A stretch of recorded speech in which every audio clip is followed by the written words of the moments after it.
Donc on va commencer par un peu de retouche assez simple.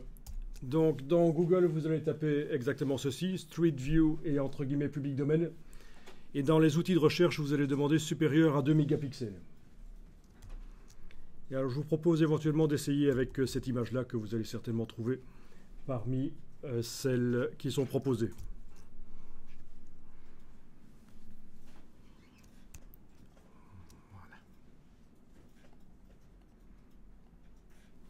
Donc vous téléchargez ça et vous pouvez mettre ça dans le dossier d'aujourd'hui, dans un sous-dossier que vous allez appeler retouche simple.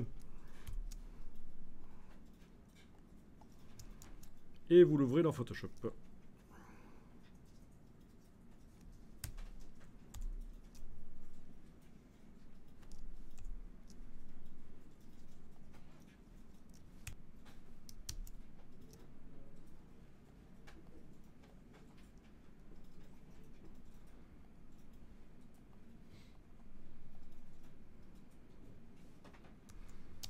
Donc voilà, touche F pour passer plein écran. Et on va parler du réglage le plus pro pour faire de la retouche sur les images. C'est le réglage des courbes. Donc parmi tous les réglages qui sont ici dans le menu Images, Réglages, vous en avez un qui est le réglage des courbes et qui est vraiment celui qui permet de faire le plus de choses sur les images au niveau correction de la luminosité, du contraste et de la couleur. Vous en avez un qui est vraiment le réglage du débutant, vous allez éviter de toucher à ça. Le réglage des courbes permet de faire ça, mais plus encore. Donc le réglage luminosité contraste, vous évitez d'y toucher. On passe directement au réglage des courbes. Mais on ne va pas aller le chercher dans le menu image réglage, parce que ça attaque directement les pixels. On va créer un calque de réglage. Donc le même réglage qu'on trouve dans le menu image réglage, on le trouve également sous forme de calque de réglage dans le menu calque, nouveau calque de réglage courbe. Menu calque, nouveau calque de réglage courbe.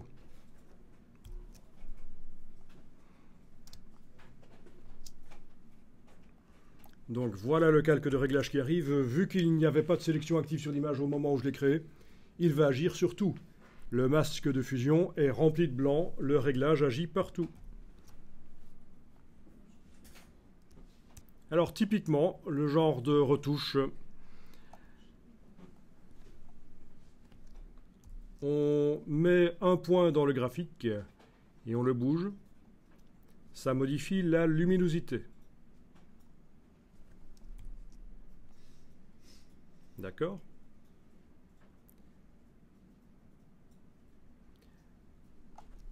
On met un deuxième point dans le graphique. Et en positionnant l'un par rapport à l'autre, ces deux points, on va pouvoir régler le contraste et la luminosité en même temps. Si je fais une courbe en forme de S, ça donne du contraste. En forme de S inversé, comme ceci, ça enlève du contraste. Donc c'est le réglage du contraste et à la fois de la luminosité, parce que je peux monter et tenter de diminuer le contraste et en même temps augmenter la luminosité, ou baisser et diminuer le contraste et en même temps diminuer la luminosité, ou alors faire plus lumineux et plus contrasté, ou moins lumineux et moins contrasté, et plus contrasté. Enfin voilà, vous positionnez les deux points. Généralement, on va quand même rester aux alentours de la diagonale là. Bon, ben faites une courbe qui contraste, comme celle-ci. Si vous voulez voir l'avant-après, ben c'est simple, on clique sur l'œil ici pour voir l'avant-après. Vous avez également l'œil dans la palette des calques, l'œil qui est au-dessus en face du réglage. En face du calque de réglage, vous avez l'œil qui permet de désactiver et d'activer le réglage.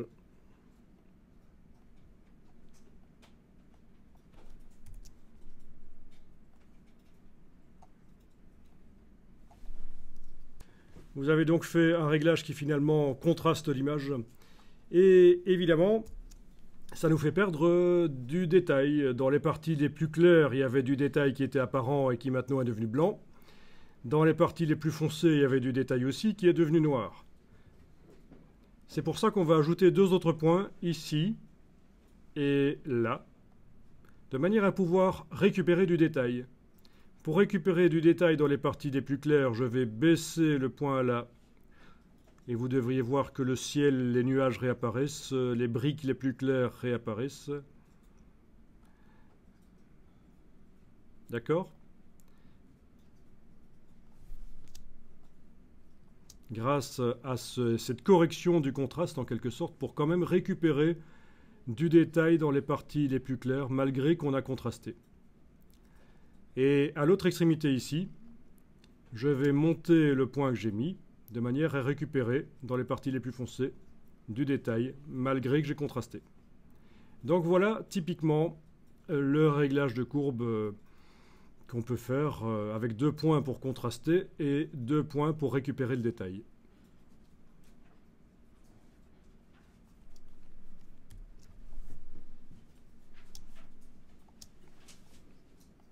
D'accord ?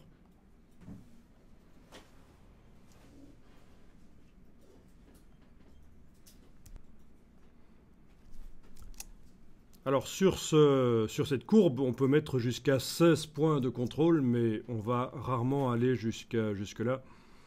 4, c'est déjà pas mal. Vous pouvez agrandir le réglage si vous voulez, avec la petite case en bas à droite, il y a possibilité de l'agrandir un peu.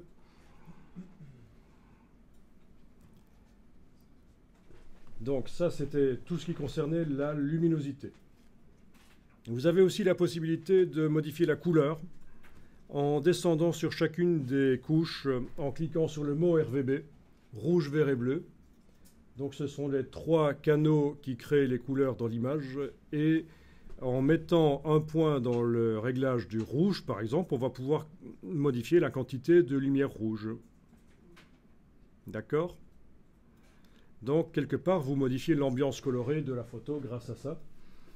Donc, si vous montez, bien évidemment, ça fait plus de rouge. Si vous descendez, ça fait du cyan. Pourquoi du cyan? Parce que les 2 autres couches, vert et bleu, ça fait de la couleur bleu cyan.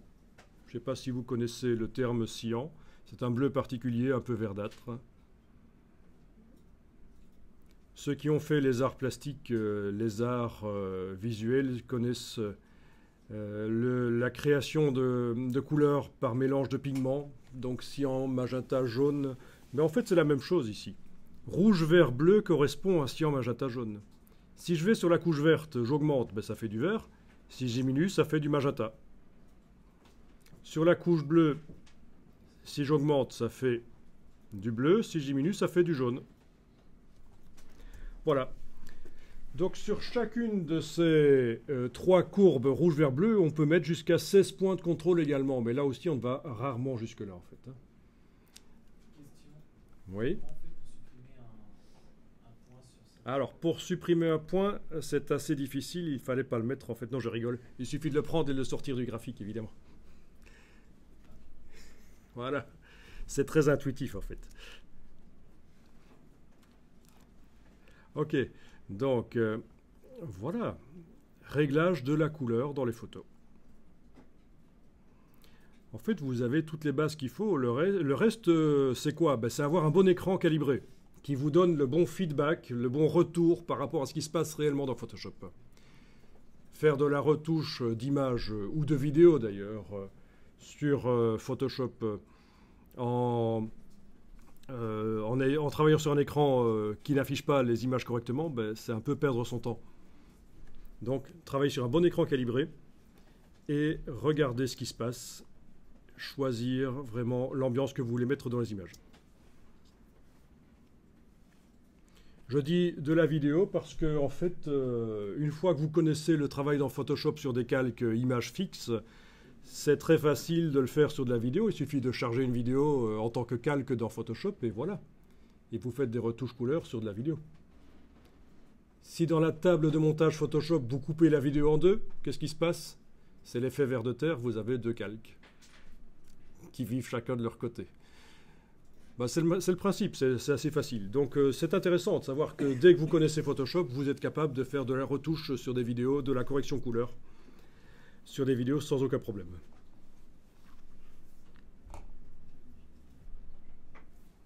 Bon, bien entendu, il existe des logiciels spécialisés de la retouche couleur. Vous en connaissez quelques-uns? Non? Dans la gamme de Adobe, il y a un logiciel spécialisé pour faire les corrections couleurs sur les vidéos. Exactement. SpeedGrade. Donc il fait partie de la Creative Suite, la Creative Cloud en fait. SpeedGrade.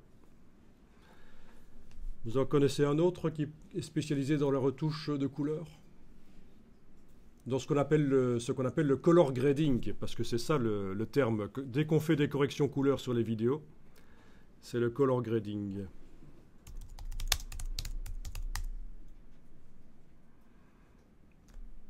C'est le terme, l'étalonnage en fait. Hein. Color grading, l'étalonnage, couleur.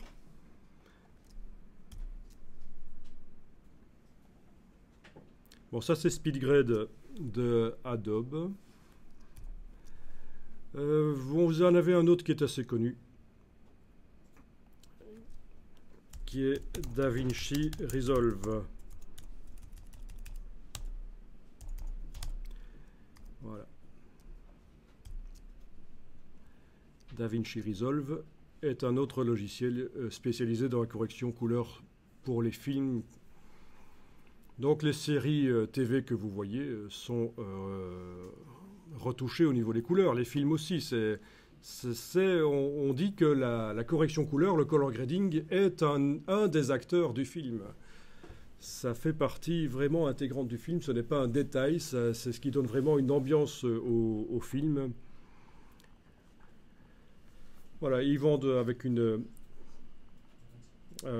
tablette de contrôle leur logiciel. Bon, il est gratuit jusqu'à l'utilisation jusque du 2K. Après, ça devient payant. Donc vous avez la version Lite qui est gratuite, vous avez la version qui permet de retoucher jusqu'à du 4K et au-delà même. Et avec leur système de contrôle, ça commence à chiffrer puisqu'on est déjà à 30 000 $. Donc ce qui est intéressant, c'est que vous pouvez commencer gratuitement avec ce logiciel. Et alors, il y a encore une autre solution récente avec Photoshop qui consiste à exporter la totalité des calques de réglage que vous mettez sur une image. Vous pouvez les exporter en tant que table des couleurs et les récupérer dans des logiciels comme After Effects ou Premiere pour corriger les couleurs sur les images. Donc c'est-à-dire, c'est assez génial comme système. On va tester, mais peut-être pas aujourd'hui. On met au point plein de calques de réglage, si on veut, pour corriger les couleurs sur des images. On exporte ça en tant que réglage et on le récupère dans Premiere, notamment, ou After Effects. Je vais taper ici, juste pour vous montrer, Photoshop LUT, Lookup Table, table des couleurs. Ok. Et je trouve sur plein d'articles qui parlent de ça. Comment créer vos propres tables des couleurs dans Photoshop. C'est nouveau, c'est avec CC 2014. Hein. Avant CC 2014, la version CC, vous n'avez pas ça. Donc on vous explique assez facilement ça ici. Vous avez une image originale, vous créez des effets avec des calques de réglage que vous connaissez donc dans Photoshop. Enfin, surtout ceux qui connaissent déjà un peu Photoshop. Voilà. Vous exportez ça en tant que fichier table des couleurs 1.3DL dans ce cas-ci, mais il y a d'autres formats. Et vous le récupérez dans Photoshop, oui, pour appliquer sur d'autres images. L'ambiance couleur que vous avez créée sur la première image, vous l'appliquez sur d'autres images. Premiere, After Effects et SpeedGrade. Donc, on le fera. Vous avez CC 2014, n'est-ce pas? Oui, hein, je suppose, oui. Peut-être pas la même version que moi, mais vous l'avez, à mon avis. Si vous allez dans le menu Aide à propos de Photoshop, qu'est-ce qui vous indique au niveau de Photoshop? Moi, je suis ici la version 2014.2.2. Vous devez être une version un peu plus ancienne, donc il est possible que parfois j'ai des fonctionnalités que vous n'avez pas. 2.2 aussi, super. Ça a été mis à jour récemment, c'est parfait. Ok. Donc, une fois que vous avez créé votre ambiance couleur et votre contraste sur votre photo, vous pouvez faire d'autres recherches. Alors là, vous avez trois possibilités. Soit vous enlevez l'œil en face du calque ici et vous en recommencez un au départ de zéro. Soit vous dupliquez ce calque-là en l'amenant sur le bloc de feuilles. Vous enlevez l'œil en face du premier et vous continuez à modifier celui-là.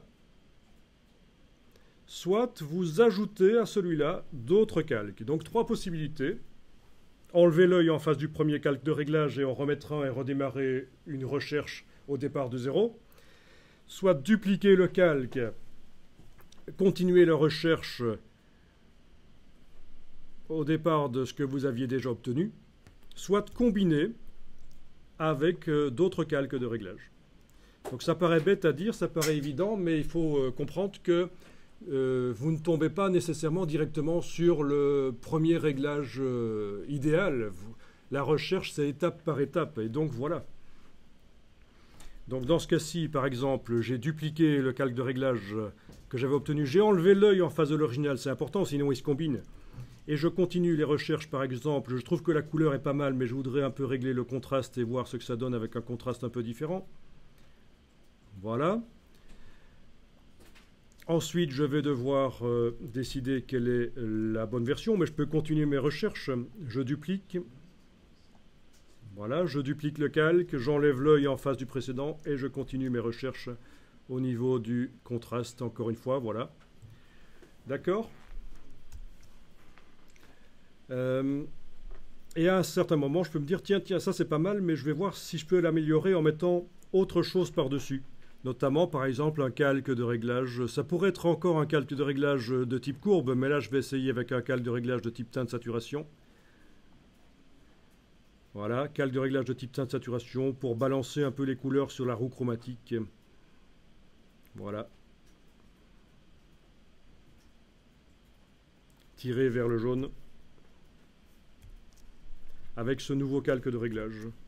Bon, ben écoutez, faites ça. Après, on va voir comment on peut faire des différentes comparaisons entre les différentes versions que j'ai obtenues, que vous aurez obtenues. Donc, première version, la voilà. Deuxième version, la voilà. Troisième version, la voilà.